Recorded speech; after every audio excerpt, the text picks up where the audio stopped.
जय हिंद दोस्तों। आज हम पढ़ेंगे भारत पर प्रमुख तुर्क आक्रमण।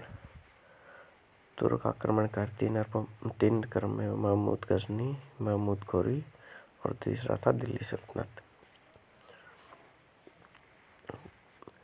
पहला हुआ था महमूद गजनवी। गजनवी था सुबुतगिन का पुत्र। सुबुतगिन था अल्पतगिन का गुलाम। अल्पतगिन ने ये अफगान क्षेत्र में अधिकार किया। इसके बाद इसका ये गुलाम था सुबुतगिन, इसके 3 आ गया और सुबुतगिन का पुत्र हुआ महमूद गजनवी। महमूद गजनवी 998 ईस्वी में अफगान की गद्दी पर बैठा।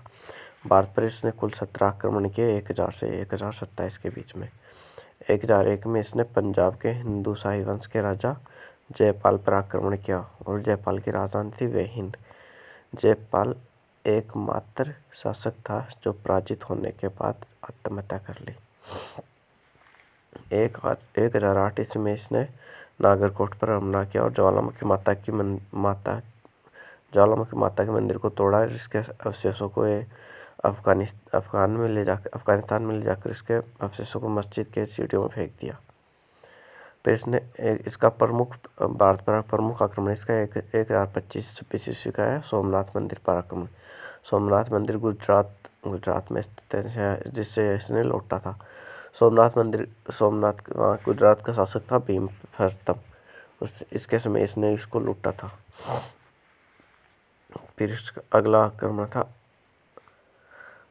अंतिम आक्रमण 1027 में हुआ जाटों के विरुद्ध। इसने जाटों पर आक्रमण इसलिए किया था कि जाटों ने सोमनाथ मंदिर को जब ये लूट के ले जा रहा था, तब जाटों ने इसकी लौटती हुई सेना पर आक्रमण किया था। तब इसने जाटों पर आक्रमण किया। इसके प्रमुख दरबारियों में उदवी, फिरदौसी, फारूकी और अलबरूनी थे और इसके अलावा इसका सेनापति था अयाज सुल्तान। अलबरूनी की किताब का नाम है किताब उल हिंद या तहकीके हिंद।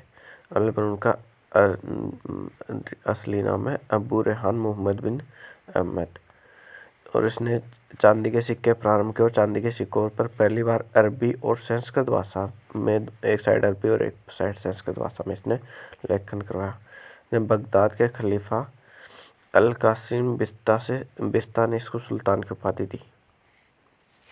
फिर इस तुर्क आक्रमणकारियों के दूसरे चरण का नेतृत्व किया मोहम्मद घोरी ने। इसका असली वास्तविक नाम है मुजाहिदुन मोहम्मद बिन शाम या शहाबुद्दीन और इसे गौरवंश का मोहम्मद भी कहते हैं। 1133 में इसने गौर प्रदेश का शासक बना। 1175 में मुल्तान और सिंध पर आक्रमण किया।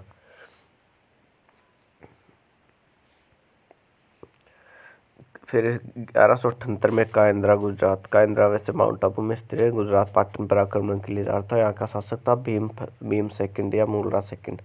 यह भीम था, ये नाबालिग था, उसकी संरक्षिका थी इसकी माता नायिका देवी। तो तुर्कों की पहली आय कायंद्रा के युद्ध में नायिका देवी ने इनको अच्छे से हराया था। 1179 में पेशावर जीता, 1181 में लाहौर जीता और 1185 में सियालकोट जीता। उसने अपना केंद्र लाहौर को बनाया। फिर इसने बठिंडा पर अधिकार किया। जब इसके पृथ्वीराज चौहान से मतभेद हो गए। पृथ्वीराज चौहान से मतभेद के कारण इनके बीच में पहला युद्ध हुआ 1191 में।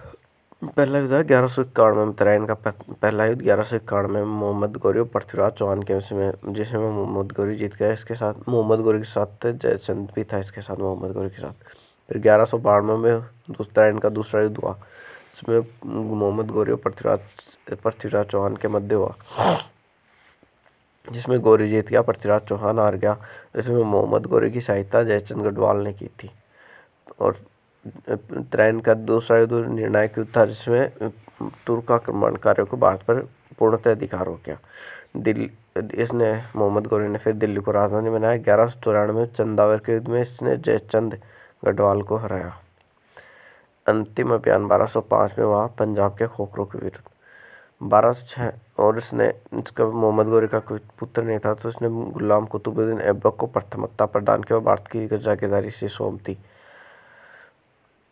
1206 में इसके दास था रामलाल खोखर, उसने इसकी हत्या कर दी।